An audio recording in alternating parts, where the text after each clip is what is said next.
Cosmic here, welcome back to the channel, and happy Shadowverse Evolve launch day. So we are doing an unboxing series of all 6 starter decks and including a meta list at the end of each one of the videos to give you a place to start in upgrading this starter deck to go play at your locals. So if you want to watch the unboxing, obviously enjoy and go through each one of them, or if you want to see the meta list for each one of the 6 different starter decks, go to the respective videos and no harm done. Fast forward to the end, that's where it will be held. So we are on now box number 4, or starter deck number 4, my craft that I am so excited for, or class, I guess they're going to be calling it, Wrath of the Greatwyrm. I am a huge dragon main, and the thing I got to mention in each one of these videos, just in case somebody only watches one, on the back you will notice that there is a starter deck list, and it does show us that the exclusives are a playset included in one box, which is super important because, well, you might have heard by now that these are $20 to $25 depending on where you pick them up from, which can seem like, you know, a good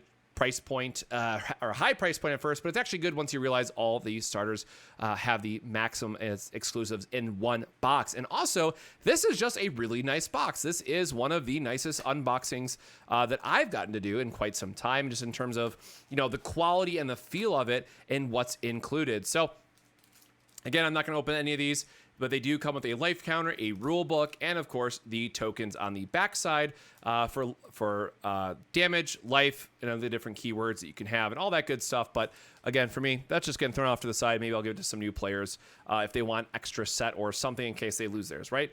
But let's get into the deck itself. My homeboy right on the front, Fafnir. Love to see that guy. But before we get into it, the thing I want to always point out is you'll notice right as you open it up, just go ahead and split the deck, and there will be some thicker cards on the back side. So starting off with the evolution points, these are important for if you go second, and then just something every player is going to want some. Now you'll notice, you might remember that the name's missing here from EP or evolution point.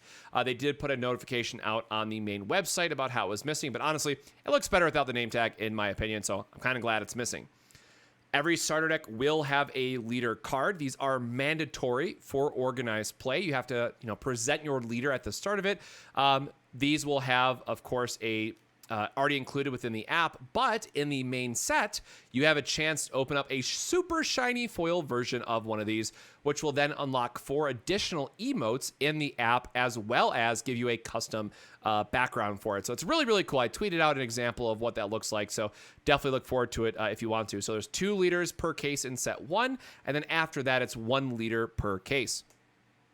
So for our tokens, we just have a bunch of dragons because we just care about dragons in the back. And then there's some blank ones. So this is kind of neat that they just let you have some blank ones in case you're missing something, or maybe you're playing one of the other classes and you just want to draw up your own, you know, token. That's kind of the secret perk for getting the dragon deck, is that you get the extra blank tokens, which don't come in any of the other ones. So let's get right into things. Let's talk about my big boy, Fafnir. There he is. An 8 cost, 7/8. Fanfare, deal 5 each follower on the field. So what is dragons, right?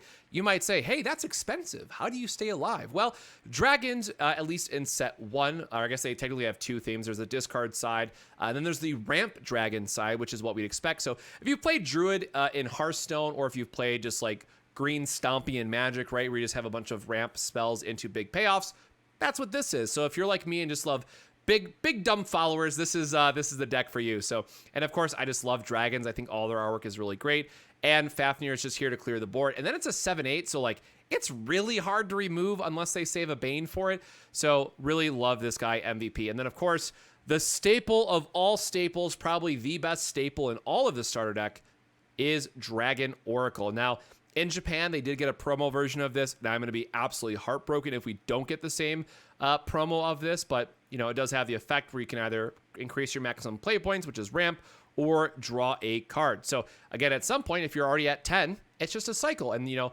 Dragon is a deck that needs a lot of cycling. Moving on from there, we have Dragon Warrior, which is a 3/3 for 3, which is a very strong evolve effect, which we'll talk about that towards the end. We then have Dragon Newt Princess with Overflow. So we talked about ramp. Overflow, the other part of that is if you have at least 7 play points, or maximum play points of 7 as it is there, you get the additional effect. So it's really important to note here too is that if you're at 6 and use Dragon's Oracle, wherever it just went, right? Boop.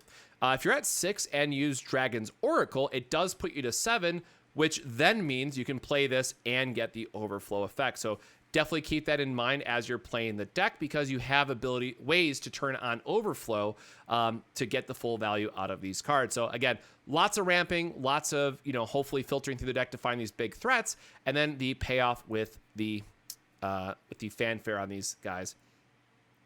Moving on from there, we have Dragon Guard. So again, fanfare, if overflow is active for you, it gains 2/2. So it's a 6/7 for 4 potentially with ward of all things, which is basically taunt to do the quick and dirty comparison. So Dragon Guard, is very, very strong in just helping gum up the board and making sure that you live. Moving on from there, we have Fire Lizard. So just a very good ping effect. It's a 2 for 3/2, allows you to be a little bit aggressive, helps clear out some early threats. Very okay.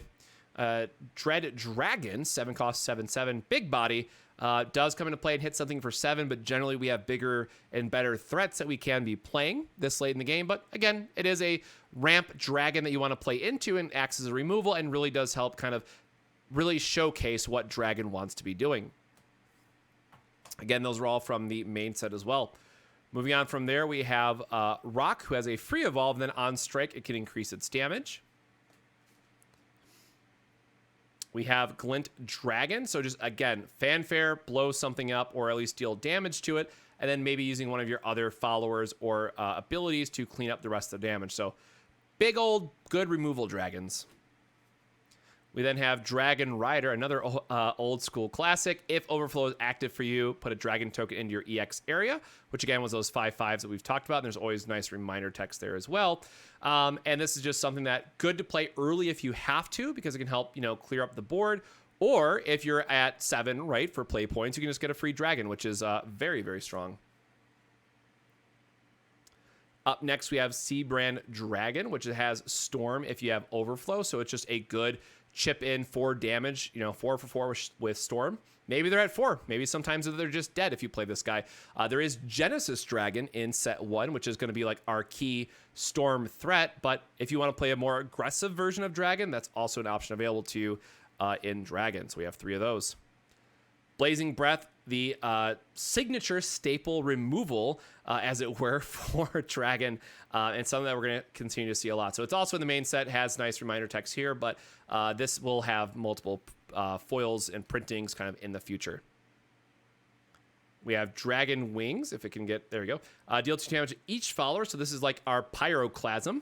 And then if you have Overflow, it deals 3 instead. So there are a lot of board wipe style effects in Dragon as well. We have Fafnir for 5. We have Conflagration, I believe it's called, in set 1, which deals 5 to everything, but costs 5. This is a little cheaper.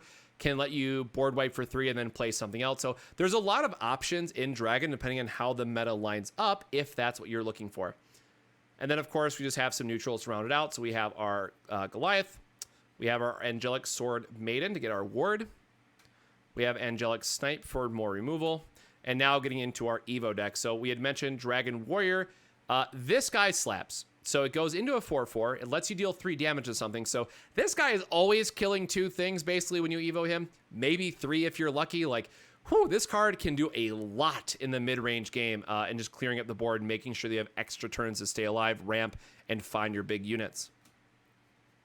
Moving on from there, we have Rock, which can just, strike, give it +1/+1. So it can just slowly but surely get bigger and bigger, make it hard to deal with for your opponent as a threat. And again, this is kind of where the deck divides into like more aggressive side of things that we want to be doing versus ramp and control. So Dragon does have a couple different ways you can build it, but at least for right now, in my very honest opinion, ramp is just so much better. And then we have the evolved form of Dragon Rider, if I can get it in here.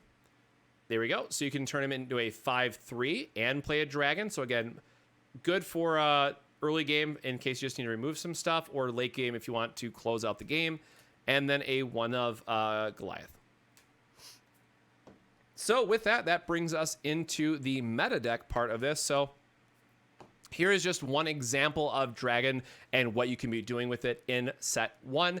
Yes, this is going to be the most expensive deck to play. I do have to add that disclaimer up front because of Lucifer, because of the Bell Ringers.